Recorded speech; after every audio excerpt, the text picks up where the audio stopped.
नमस्कार दोस्तों, आप सभी का मेरे चैनल हिंदी विद दीप्ति मेहता में हार्दिक स्वागत एवं अभिनंदन।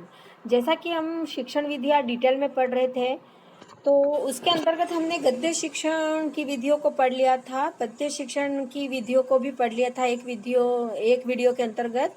आगे हम दूसरे वीडियो में जा रहे हैं जिसमें पद्य शिक्षण के संभाव्य पाठ रूप बाकी रह गए थे, तो उसको भी मैं आपको पूरा करा देती हूँ ताकि कोई भी चीज़ विधियों से संबंधित अधूरी नहीं रहे। तो इसके पश्चात आपके पद्य शिक्षण भी पूरा हो जाएगा। उसके बाद अपन आगे बढ़ेंगे व्याकरण शिक्षण की तरफ। आपने मेरी टेस्ट सीरीज भी थी जो 8 वीडियो जिसके मैंने डाले हैं, जिसके अंतर्गत 15-15 क्वेश्चनों का समावेश है और व्याख्या है, उसको भी देख लिया होगा। और ये वीडियो के बाद एक बार उन क्वेश्चनों को और देखेंगे तो आपको ज़्यादा फायदा मिलेगा, ऐसा मेरा मानना है। तो ये रेगुलर अगर आप ये वीडियो देखेंगे तो आपको शिक्षण विद्या कहीं और से देखने की भी आवश्यकता नहीं पड़ेगी। तो चलो अपन समय को न गवाते हुए शुरू कर देते हैं कविता शिक्षण के संभाव्य पाठ रूप। कि संभाव्य पाठ रूप कौन कौन से होते हैं कविता शिक्षण के। तो संभाव्य पाठ रूप कविता शिक्षण के 4 हैं, जो चारों को अपन डिटेल से पढ़ लेते हैं। सबसे पहला है बोध पाठ। अब बोध पाठ होता क्या है, सबसे पहले दिमाग में बोध नाम से ही आएगा कि भाई अपन बोध प्रश्न तो पूछते हैं, पर बोध पाठ क्या होता है। तो आइए अपन समझते हैं कि कविता की सौंदर्यानुभूति छात्र तभी कर सकता है जब अर्थ ग्रहण कर चुका हो। यानी कविता की सौंदर्य अनुभूति कविता को तभी अनुभव कर सकता है, तभी आनंदित महसूस कर सकता है कविता को पढ़कर, जब कविता का अर्थ ग्रहण छात्र ने कर लिया हो। जब तक छात्र कविता का अर्थ नहीं समझेगा, उसके अर्थ ग्रहण को नहीं समझेगा, तब तक उसको सौंदर्य अनुभूति नहीं होगी, वह रसानुभूति नहीं कर पाएगा और वो आनंदित नहीं हो पाएगा। तो कविता के विचारों का बोध कराने के लिए शिक्षक को उसकी व्याख्या करनी होगी। बिल्कुल सही बात है कि भाई हम कविता का अर्थ ग्रहण कैसे कराएंगे, उसका बोध कैसे कराएंगे कि कविता में क्या भाव निहित है। तो उसके लिए शिक्षक क्या करेगा कि कविता की व्याख्या करेगा। और कविता की व्याख्या करने के लिए वह प्रवचन प्रणाली या प्रश्नोत्तर प्रणाली का प्रयोग कर सकता है। प्रश्नों के माध्यम से या तो व्याख्या कर सकता है, जैसे अपन पाठ योजना के तहत करते हैं छात्राध्यापिका का कथन करके, या फिर वह प्रवचन प्रणाली यानी समझाकर कविता के अर्थ को रूप से समझाकर कविता की व्याख्या को कर सकता है। तो निम्न प्रणालियों के द्वारा वो क्या करेगा, छात्रों के समक्ष कविता की व्याख्या करेगा। यदि किसी पंक्ति के 2 अर्थ निकलते हो तो अन्य प्रणालियों की सहायता से भी अर्थ निकलना पड़ता है। अगर कोई पंक्ति इतनी क्लिष्ट है कि जिसके 2 अर्थ प्रतीत हो रहे हैं, तो किसी अन्य प्रणाली का भी सहारा ले सकते हैं व्याख्या करने के लिए।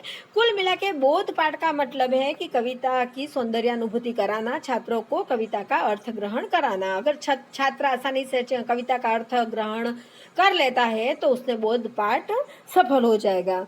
यह तो था बोध पाठ। बोध पाठ में छात्रों को क्या कराते हैं, कविता का अर्थ ग्रहण कराते हैं विभिन्न प्रणालियों के माध्यम से, चाहे वो प्रवचन प्रणाली हो, चाहे वह प्रश्नोत्तर प्रणाली हो, चाहे अन्य किसी प्रणाली की सहायता ले ले। अगर कोई कविता क्लिष्ट है तो उसके माध्यम से कविता की व्याख्या करके छात्रों को बोध करवाएंगे। ये तो था बोध पाठ। अब दूसरा है अपना रस पाठ। अब रस पाठ में क्या होता है, देखिए आइए।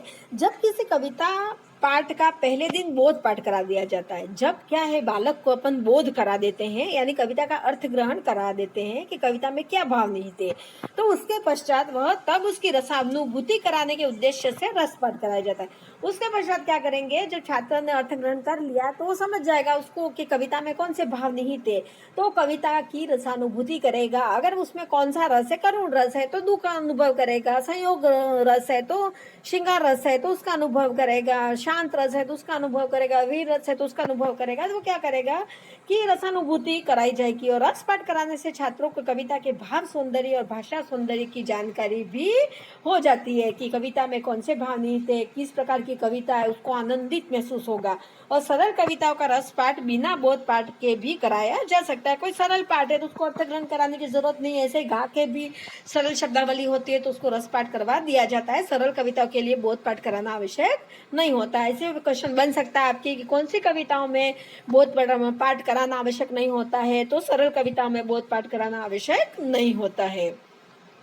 कुछ कविता पाठों पाठ की आवश्यकता ही नहीं होती है। जैसे कुछ कविता पाठ ऐसे होते हैं जिसका अर्थ ग्रहण कराने के लिए ही काफी है, उसमें ऐसा कोई रस होता ही नहीं है कि रस पाठ कराना पड़े। जैसे कबीर के पद है या गुरु नानक की वाणी है, तो इस तरह के पाठ में कोई रस नहीं होता, क्योंकि जो कबीर के पद है वो शिक्षा से जुड़े हुए हैं, उससे कुछ को शिक्षा मिलती है। और गुरु नानक के पद भी वैसे, तो उससे कोई रसानुभूति नहीं होती है, सिर्फ शिक्षा ग्रहण करवाई जाती है। देखो यहाँ पर मैंने लिखा भी है कि इससे सिर्फ शिक्षा ग्रहण करवाई जाती है, जो हृदय को नहीं छूती है, सिर्फ उसको शिक्षा मिलती है। जी, रसानुभूति उस कविता की कराई जाती है जो कविता हृदय को छूती है। जब सूरदास की कविता पढ़ लो, आप तुलसीदास जी के पद पढ़ लो, रसखान जी के पद पढ़ लो, मीरा जी के पद पढ़ लो, तो उसमें क्या है कि वो कविता हृदय को छूने वाली होती है। तो जो हृदय को छूने वाली होती है उसका रसपाठ कराया जाता है, जिसमें शिक्षा ग्रहण की जाती है उसमें रसपाठ नहीं कराया जाता है। इसलिए ऐसे कविता पाठों का रसपाठ कराने की आवश्यकता नहीं होती है। अब आप समझ गए होंगे कि बोध पाठ करा देने के पश्चात छात्रों को रसानुभूति कराने के लिए रस पाठ की आवश्यकता होती है। रस पाठ सभी कविताओं के लिए आवश्यक नहीं होता है। सरल कविता डायरेक्ट रस पाठ करवाई जाती है, उससे बोध पाठ नहीं होता। और कुछ कविता जो शिक्षा ग्रहण करवाई जाती है जिसमें, उसमें भी रस पाठ कराने की आवश्यकता नहीं होती है। अब आगे बढ़ते हैं। तीसरा आपका है उपयोजन पाठ। अब सबसे पहले अपन ये जान लेते हैं कि उपयोजन का अर्थ क्या होता है। तो देखिए, उपयोजन का अर्थ है सीखे हुए ज्ञान का उपयोग। अब छात्रों ने बोध पाठ और रस पाठ के द्वारा भावानुभूति कर ली, रसानुभूति कर ली, अर्थ ग्रहण कर लिया। अब उस ज्ञान का उपयोग किस तरह से किया जाएगा, तो शिक्षक को सोचना है कि कविता शिक्षण से छात्र का क्या ज्ञान प्राप्त कर सकता है, उस ज्ञान का वह किस प्रकार उपयोग कर सकता है। यदि छात्रों में किसी पाठ का बोध पाठ कर लिया है, रस पाठ भी पूरा हो चुका है, तो उस कविता का वे उपयोग कैसे कर सकते हैं। शिक्षक को ये समझना है कि दोनों पाठ हो गए, अब इस कविता का उपयोग छात्रों के निजी जीवन में किस प्रकार किया जा सकता है। अथवा यदि बोध पाठ और रस पाठ के उपरांत भी, सबसे महत्वपूर्ण चीज ये आपको देखना है कि यदि बोध पाठ और रस पाठ के उपरांत भी शिक्षक को ऐसा प्रतीत हो कि बालक कविता के भाव को पूरी तरह से नहीं समझ पाए हैं, तो उसे उपयोजन पाठ का सहारा लेना पड़ता है। अगर आपको यह पूछा जाए प्रश्न कि छात्र बोध पाठ एवं रस पाठ के द्वारा भी कविता के अर्थ को नहीं समझ पाता है, तो वह कौन से पाठ रूप का सहारा लेगा, तो उस समय आपका आंसर आएगा उपयोजन पाठ का, कि बोध पाठ और रस पाठ के पश्चात उपयोजन पाठ के द्वारा कविता को समझाया जाता है। कि शिक्षक सोचेगा कि आगे मैं ऐसा क्या करूं कि छात्रों को उसका अर्थ समझाऊं। तो आपको महत्वपूर्ण चीज यही ध्यान रखनी है कि बोध पाठ और रस पाठ के उपरांत भी शिक्षक को ऐसा प्रतीत हो कि बालक कविता के भावों को पूरी तरह से नहीं समझ पाए, तो उसे उपयोजन पाठ का सहारा लेना पड़ता है। यहाँ तक आपको अच्छे से समझ में आ गया होगा।